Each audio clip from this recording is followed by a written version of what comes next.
How you doing? You alright? It's good to see you. It's really, really good to see you. I'm going to give you everything.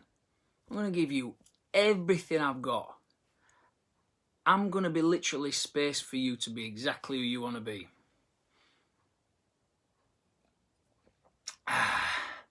Said it's a fucking another Mad Sea Monday. Whoa, whoa.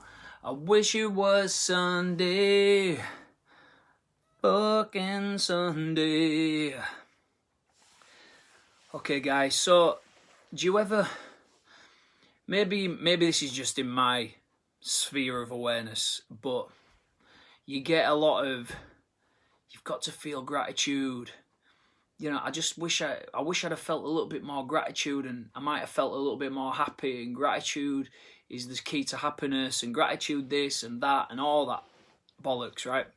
And it's a good thing. It is really the key to, or one of the keys to feeling happy, but you just kind of get a bit sick of people saying it, and especially when it's so easy to forget to do.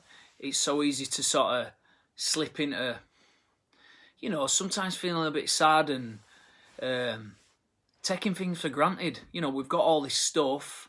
Why is it that I still feel a little bit down sometimes and maybe a bit blue or whatever?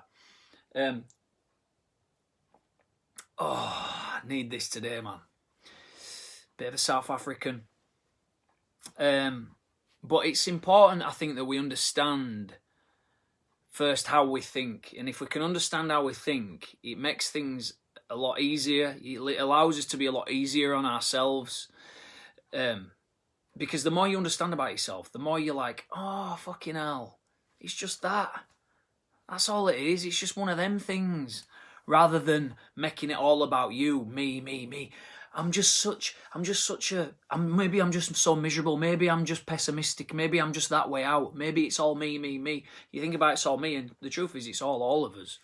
And the more you learn about yourself, the more you realise that, the more you can go easier on yourself. Because how we think, we're wired to think socially. For literally for millions of years, we lived in bands of between 25 and 50 people. And we've evolved to only be able to focus on and know well around 25 to 50 people. A small sort of foraging bands of people for millennia upon millennia. And it wasn't until we discovered farming and how to cultivate wheat and seeds that we started to have cities, because it meant that rather than foraging and moving around to different parts, you know, different more fertile land, near a river there and this forest there, take some shelter in the winter over there, we'd move around from month to month. But when we started learning how to farm, then we could, for the first time in history, we could stay in the same place. So when we could stay in the same place for a long time, what that allowed us to do is start to live in much bigger groups of people.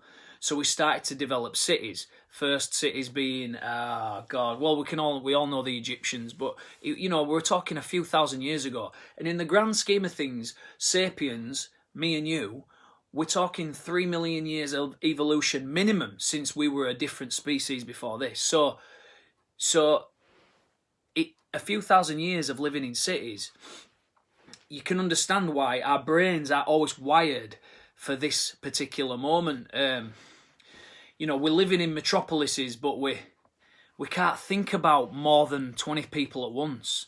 We focus so much on the people near us and individuals rather than groups.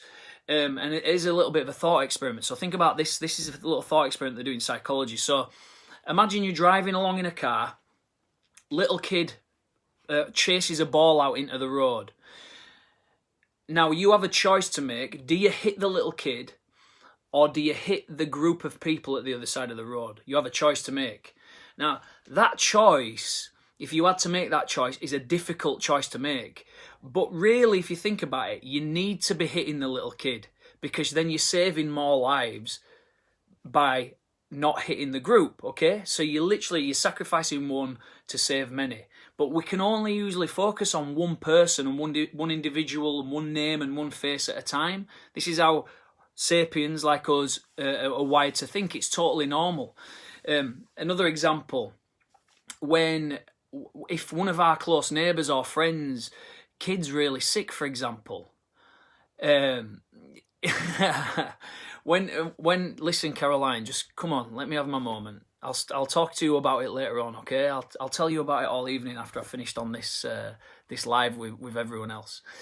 But if our neighbour's kid was ill, and it'd consume all our thinking, we'd think about it a lot. We'd be upset for the person. We'd want to help them. We see a face of a little kid who's ill. We really want to help that little kid. Meanwhile, advert comes on.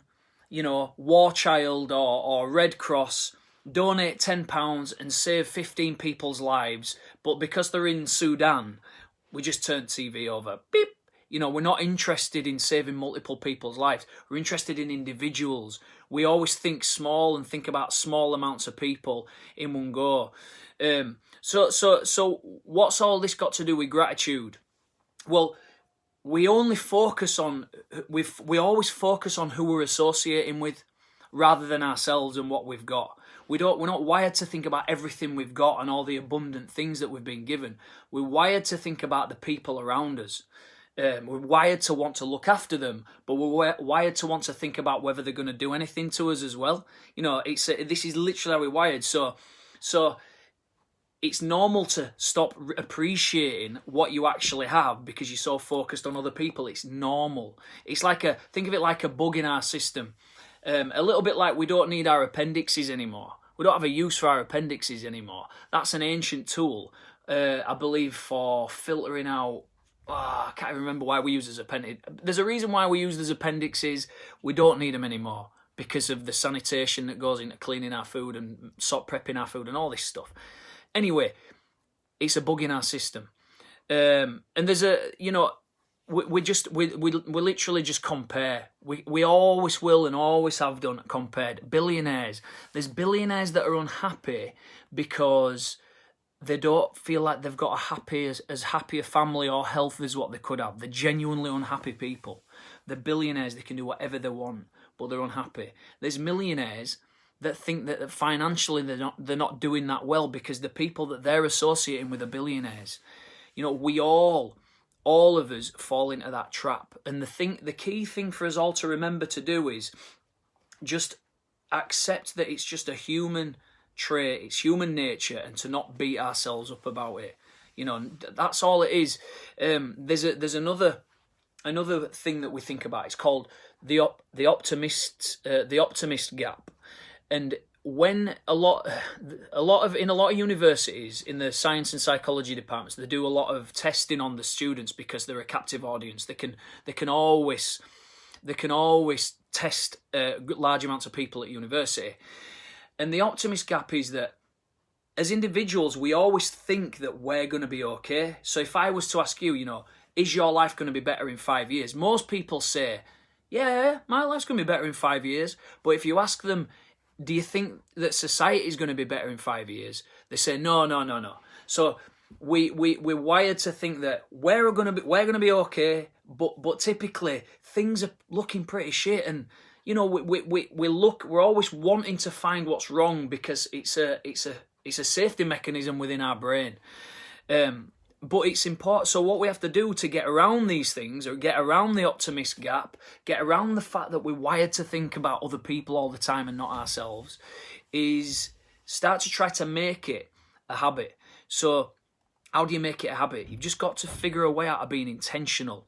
How can I be intentional and practice gratitude intentionally from my own perspective? So, for example, what I do is I write when I go for a shit in the morning. I write three things down that I'm grateful for. It could be anything. I could be grateful for some red wine. I could be grateful for my kids. I could be grateful for being able to breathe out of my lungs because I've got a healthy pair of lungs. There's so many things, but it doesn't matter what you write. It's about writing those things and putting them down on paper. That's just what I do. There's another one, negative visualization. Negative visualization is like a stoicism practice. So you might think, man, how worse things could possibly be than this? You know, how bad could it be? If somebody took this wine away from me, I'd be well pissed off. I'd be fuming, but they ain't done, and I've got it, so I'm fucking buzzing. You know, this is what negative visualization. It makes you instantly happier. We forget how far we've come. Humans, we forget little things. We take the smallest things for granted. Just sitting in a car, the dials on the fucking dashboard. Not only is the car engine taking so much time and effort to get to the point where I can drive it from A to B to go see my grandma, to go see my brother, to go see my mum, all those things because of the engine, but there's the dials on the dashboard.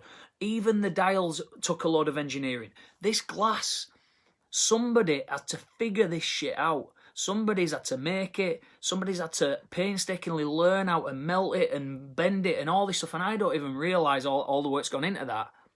Just so I can drink one glass of red wine on a Monday night. Little things, family dinners.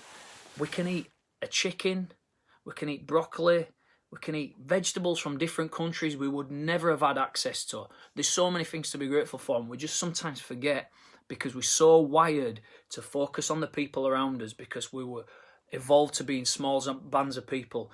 We're focused on the gap, the optimism gap, how we think that we're going to be all right because we're quite selfish and arrogant, but we typically don't think anyone else will be because we don't have much faith in other people because just that's the way we're wired, and that's fine.